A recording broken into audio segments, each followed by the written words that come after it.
نور کی کرنیں نکلا کرتی، نور کی لپٹیں نکلا کرتی تھی، جس کی نماز جنازہ حضور علیہ الصلوۃ والسلام نے پڑھائی۔ تو آپ نے دیکھا کہ زندہ کوئی کام کرے تو مردے کو فائدہ ہوتا ہے یا نہیں ہوتا؟ اب ایک فائدہ اور سنیے آپ کیا ہے۔ جس کا انتقال ہو تو اس کی میت دو حال سے خالی نہیں ہوتی، یا تو ہوگا وہ نیک یا ہوگا وہ بد۔ اگر کسی گناہگار کی نماز جنازہ نیکوکار پڑھے، اچھے لوگ نیک لوگ اگر پڑھے، تو اللہ تبارک و تعالیٰ ان کی نماز جنازہ سے میت کی مغفرت فرما دیتا ہے۔ اور ایک حدیث شریف میں کہ 40 مومن جہاں جمع ہو جائیں اس میں ایک اللہ کا ولی ضرور ہوتا ہے، ہو سکتا اللہ کا ولی اس میں شامل ہو، اس کی نماز جنازہ پڑھیں تو وہ آدمی اگرچہ گناہگار اس کی مغفرت ہو جاتی ہے۔ اچھا آدمی اگر نیکوکار تو کیا ہوگا؟ سبحان اللہ، تفصیل فتاوی رضویہ میں ملاحظہ فرمائی، ہم اس کی تلخیص بیان کرتے۔ اگر میت نیک اور نماز جنازہ پڑھنے والے ہمارے جیسے گناہگار، تو نماز جنازہ پڑھنے سے فائدہ یہ ہوتا ہے کہ جتنے بھی نماز جنازہ میں شریک ہیں ان بزرگ کے طفیل سارے نمازیوں کی مغفرت ہو جاتی ہے۔ جو نماز جنازہ میں شریک ہوں ان سب کی عزیزان گرامی مغفرت ہو جاتی۔ تو آپ نے دیکھا کہ زندہ اگر کوئی کام کریں تو میت کو فائدہ ہوتا ہے یا نہیں ہوتا؟ اب آئیے، حضرت فاطمہ بنت اسد کا انتقال ہوا، اس کو امام بہقی نے نقل کیا، امام حاکم نے نقل کیا، اور دیگر محدثین نے نقل کیا اس حدیث کو۔ حضور صلی اللہ علیہ وسلم ان سے بڑی محبت کرتے، وہ بھی حضور سے بڑی محبت، ان کا فاطمہ بنت اسد نام، حضرت علی رضی اللہ عنہ کی والدہ ماجد۔ جب ان کا انتقال ہوا، ان کو جب قبر میں اتارا جانے لگا تو نبی کریم علیہ الصلوۃ والسلام نے روک دی، فرمایا ٹھہر جا، رک گئے۔ رکنے کے بعد حضور نے آج اتنا کرم فرمایا کہ شاہدی کسی کے ساتھ کیا۔ حضور صلی اللہ علیہ وسلم ان کی قبر میں لیٹ گئے، اور لیٹنے کے بعد اپنے وسیلے سے اور دیگر انبیاء کرام علیہ السلام کے وسیلے سے دعا کی، اور دعا کرنے کے بعد قبر سے باہر آ گئے۔ فرمایا اب فاطمہ کو قبر میں رکھ دو، اور اب ان کی قبر کو میں نے لیٹ کر بابرکت بنا دیا ہے، لہذا یہ قبر ان کو کوئی فائدہ نہیں پہنچائے، کوئی نقصان نہیں پہنچائے، کوئی نقصان نہیں پہنچائے گی ان کی قبر، کیونکہ میں نے لیٹ کر اس قبر کو بابرکت بنا دیا۔ کہیں سے پھر آواز آتی ہے، مولانا ایک وہ بھی تو منظر ہے، جب حضور کی بیٹی حضرت فاطمہ کو قبر میں رکھا جا رہا تھا، حضرت ابو ذر غفاری رضی اللہ عنہ ان سے رہا نہ گیا، انہوں نے قبر کو مخاطب کر کے کہا، اے قبر، معلوم ہے آج ہم تیرے اندر کسے چھوڑنے آئے ہیں؟ یہ والدہ ماجدہ حسنین کریمین، یہ زوجائیں حضرت علی رضی اللہ عنہ، اور یہ صاحبزادی نبی کریم علیہ الصلوۃ والسلام کی۔ تو روایت میں ہے، بہت بڑھ چڑھ کے لوگ بیان کرتے کہ قبر سے آواز آئی، یا آواز آئی، قبر جو ہے وہ حسب اور نسب بیان کرنے کی جگہ نہیں ہے، یہاں تو وہی نجات پائے گا کہ جس کے اعمال درست ہوں۔ لوگ اس مقابلے میں یہ حدیث پیش کرتے ہیں، چلیے صاحب یہ ہماری ہدایت کے لیے تھا، اس میں ہمارے لیے ہدایت کا سامان تھا کہ کوئی شخص عمل نہ کرے، نماز نہ پڑھے، روزہ نہ رکھے، میں تو فلاں شیخ کا صاحبزادہ، مجھے کیا پریشانی ہے؟ یہ فلسفہ غلط ہے، اس کا حضور نے رد فرمایا۔ اب آئیے، اگر حضور علیہ الصلوۃ والسلام، حضور کی بیٹی ہونا انہیں کوئی نفع نہیں پہنچاتا، بے شمار حدیثیں عزیزان کنز الامال کی ایک روایت پیش کرتا۔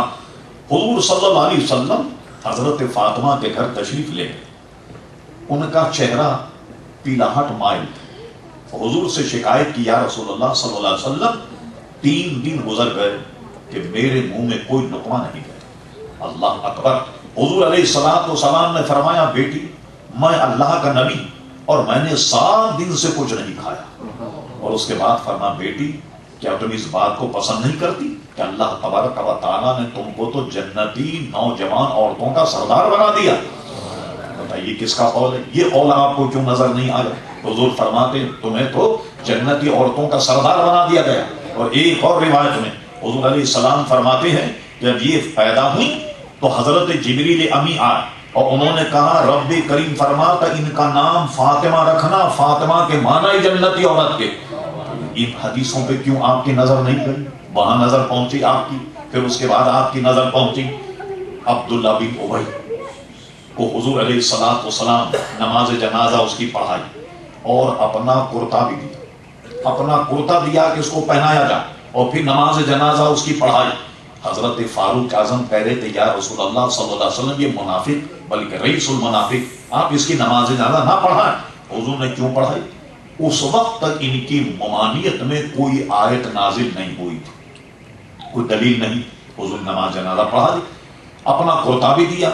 جنازہ پڑھانے کے بعد آیت نازل وَلَا تُصَلِّ عَلَىٰ أَحَدٍ، اب آئندہ آپ کسی منافق کی نماز جنازہ نہ پڑھائیں، وَلَا تَقُمْ عَلَىٰ قَبْرِهِ، بلکہ آپ کسی منافق کی قبر پر بھی نہیں جائیں۔ ذرا غور کیجیے، اس لیے قرآن مجید میں نماز جنازہ کے ثبوت میں آیت یہی، کیا مطلب ہے اس آیت کا؟ آپ کسی منافق کی نماز جنازہ نہ پڑھائیں، مسلمان کی نماز جنازہ پڑھنے کی کوئی قرآن میں آیت نہیں، کوئی قرآن میں آیت نہیں، کسی بھی محدث مفسر کوئی آیت نہیں۔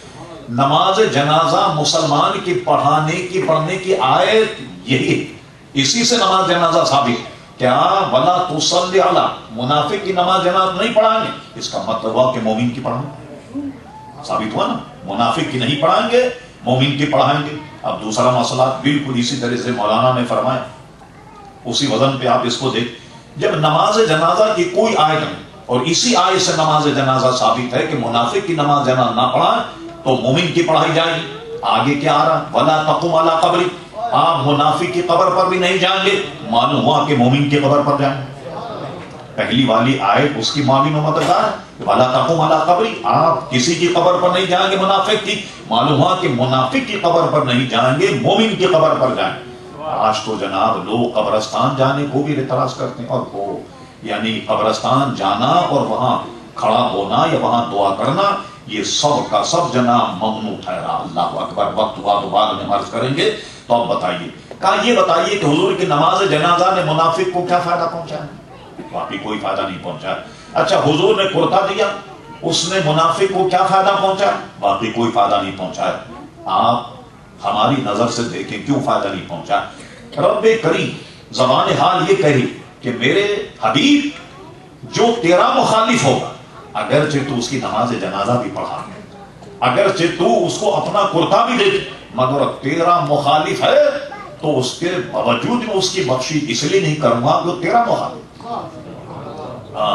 وہ تیرا مخالف ہے اس لیے تیرا کرتا بھی کام نہیں آئے گا۔ میرے حبیب وہ تیرا مخالف ہے تو تیری نماز جنازہ اس کو فائدہ نہیں پہنچائی، اس لیے تمام چیزوں کے لیے منفعت کے لیے ایمان شرط ہے۔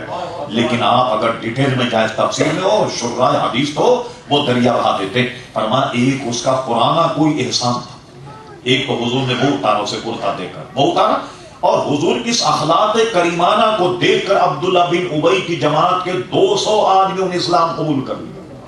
یہ میری اور آپ کی نگاہ تو نہیں دیکھ رہی، یہ پیارے مصطفیٰ صلی اللہ علیہ وسلم کی نگاہ دیکھ رہی تھی کہ اگر میں نے کرتا دے دیا تو یہ تو مرا بے ایمان، مگر اس کی جماعت کے 200 آدمیوں نے اسلام قبول کر لیا۔ اب بتائیے حضور کی نماز جنازہ اور کرتے کا فائدہ ہوا یا نہیں؟ اب اس کے بعد حضور صلی اللہ علیہ وسلم نے کسی منافق کی نماز جنازہ نہیں پڑھائی۔ اب سنیے صاحب، میں عرض کر رہا تھا حضرت فاطمہ بنت اسد کو رکھ دیا جائے قبر میں نے اس قبر کو بابرکت بنا دیا ہے، اور اس لیے اب فاطمہ بنت اسد کو اس کی قبر جو ہے وہ کوئی نقصان نہیں پہنچائے گی۔ بتائیے زندے سے فائدہ ہوا یا نہیں؟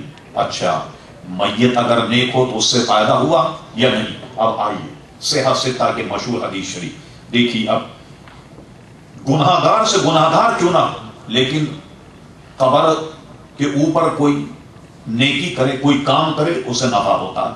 صحت ستہ میں حدیث ہے، بخاری شریف میں، مسلم میں، ترمذی میں، پورے صحت ستہ کی کتابیں موجود ہے۔ خواتین بھی یہاں موجود ہیں تو وہ بھی اسے کان لگا کر سنیں، ہم سب کے لیے اس میں بڑی نصیحت۔ حضور علیہ الصلوۃ والسلام 2 قبروں کے قریب سے گزرے، غور فرمایا، کھجور کی ٹہنی دی، اس کے 2 حصے کیے، آدھی ٹہنی اس قبر پہ رکھ دی، آدھی ٹہنی اس قبر پہ نصب کر دی، اور نصب کرنے کے بعد حضور چلے گئے۔ صحابہ کرام نے پوچھا یا رسول اللہ صلی اللہ علیہ وسلم اس میں حکمت کیا ہے؟ کوئی لفظ کیوں نہیں کہتا تھا، حکمت کیا ہے ذرا فرمائی۔ فرمایا میں نے دیکھا ان دونوں پر عذاب قبر ہو رہا ہے، ان پہ عذاب قبر ہو رہا ہے، اور سنیے نگاہ پاک مصطفیٰ لوح محفوظ میں دیکھ رہے کس وجہ سے ہو رہا۔ نا کوئی بڑے گناہ کی وجہ سے نہیں ہو رہا. ایک اس نے پیشاب کی چھینٹوں سے نہ بچتا تھا,